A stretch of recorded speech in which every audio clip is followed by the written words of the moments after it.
NPC Network. Halo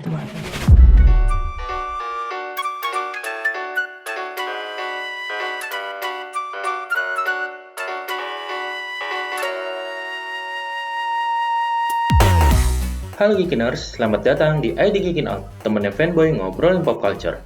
Bersama gua Upi di sini akan membantu kalian dalam segmen Geekin List dengan tema perdana 5 teori dari film Eternals. Well, yuk langsung aja kita mulai.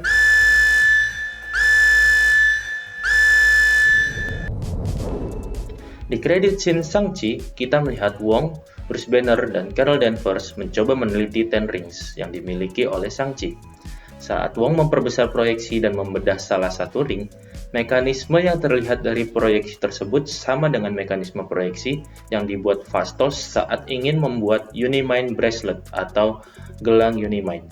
Tentunya, Ten Rings dan Unimind Bracelet adalah gelang yang berbeda, tapi kemungkinan besar terbuat dari bahan yang sama yang hanya bisa dibuat oleh Eternals seperti Phastos.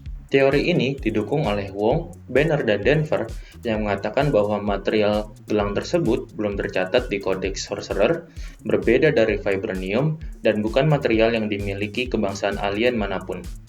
Semakin meyakinkan karena Shang-Chi mengatakan ayahnya sudah memiliki Ten Rings selama ribuan tahun, di mana Eternals sudah berada di bumi selama 7.000 tahun. Dan tentunya jumlah Ten Rings yang sesuai dengan jumlah anggota Eternals, yaitu 10 orang.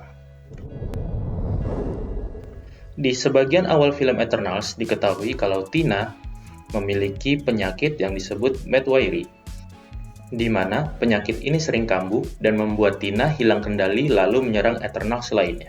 Setelah mengetahui bahwa memori Eternals akan di-reset setiap kali misinya selesai, diduga Medwayri ini bukanlah penyakit melainkan semacam intervensi kesadaran yang mengingatkan Tina akan memori-memori dari misi-misi sebelumnya dan pada akhirnya akan membuat Tina tersadar akan kenyataan mengenai Celestial. Ingat film Get Out, di mana orang-orang kulit hitam yang dipelihara mengalami mimisan setiap kali kesadarannya ingin melawan? Kira-kira seperti itulah cara kerja Medwayri. Teori ini diperkuat melalui adegan saat para Eternals mengunjungi Gilgamesh, dan saat itu Tina sedang duduk di bawah pohon kering sambil menggambar. Apa yang dia gambar? Kepala Arisem. Bukannya yang pernah dan bisa melihat Arisem itu cuma ajak.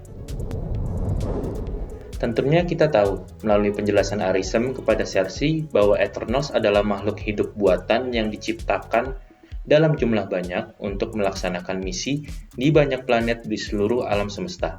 Dari jumlahnya yang banyak itu, tentunya Eternals di bumi gak berhak dong ngomong, apa cuma gue yang berhasil gagalin misinya Arisem. Teori ini terbukti dari hal yang diucapkan Eros atau Star Fox di kredit scene pertama bahwa ia juga Eternals dan menunjukkan Golden Orb yang sama seperti milik Ajak. Biar lebih gampang, kita sebut aja Eternals yang sudah memberontak Arisem ini sebagai Eternals Indie. Oke? Sepakat. Berdasarkan origin di komiknya, Thanos merupakan seorang Eternals yang terlahir dengan Deviant Syndrome. Walaupun originnya di MCU belum tentu sama dengan komik, tapi satu hal yang pasti adalah Eros atau Star Fox diperkenalkan oleh Pip the Troll sebagai Eternals dan saudara dari Thanos. Eros sama dengan Eternals, Thanos sama dengan saudaranya Eros, Thanos sama dengan Eternals. Begitulah kira-kira. Lalu, kenapa Thanos kita bilang ingin menyelamatkan bumi? Ada satu adegan di mana Ejek sempat bercerita ke Ikaris bahwa 5 tahun lalu sebenarnya Tiamut Emergence sudah mau kejadian.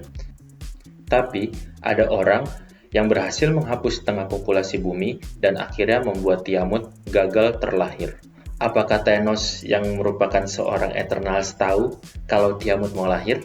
Apa itu juga alasan Thanos langsung ngebut banget pengen ngumpulin sendiri Infinity Stone-nya dimulai dari credit scene Thor Ragnarok sampai Infinity War?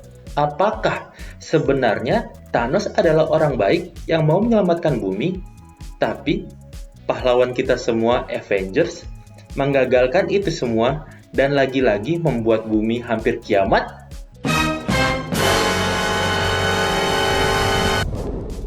Saat film Eternals diumumkan, banyak yang nanya, Lah, kemarin-kemarin kemana aja mereka selama 3 fase MCU? Jawabannya tentu udah pada tahu kan? Eternals diberikan misi hanya bisa melindungi bumi dari ancaman Deviants. Selain itu, nggak usah ikut campur bos.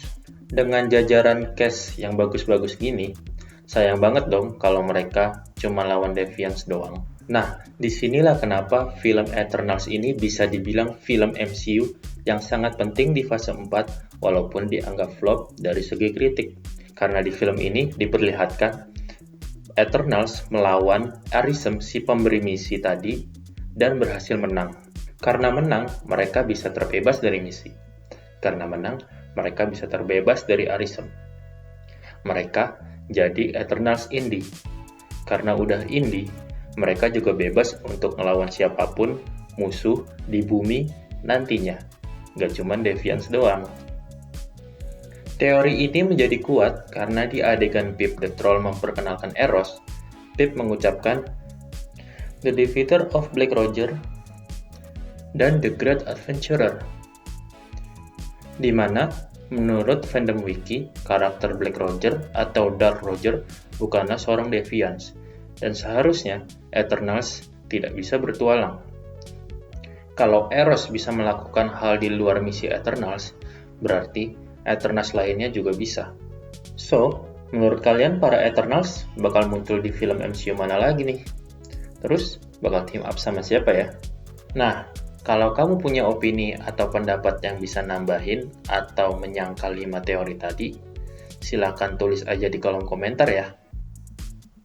Oke, cukup sampai di sini segmen Geekin List kali ini. Jangan lupa untuk like, komen, dan subscribe channel NPC Network, dan dengarkan podcast ID Geekin Out di aplikasi Noise dan juga Spotify. Sampai ketemu di video-video dari ID Geekin Out lainnya. Gue Upi sign out. Bye!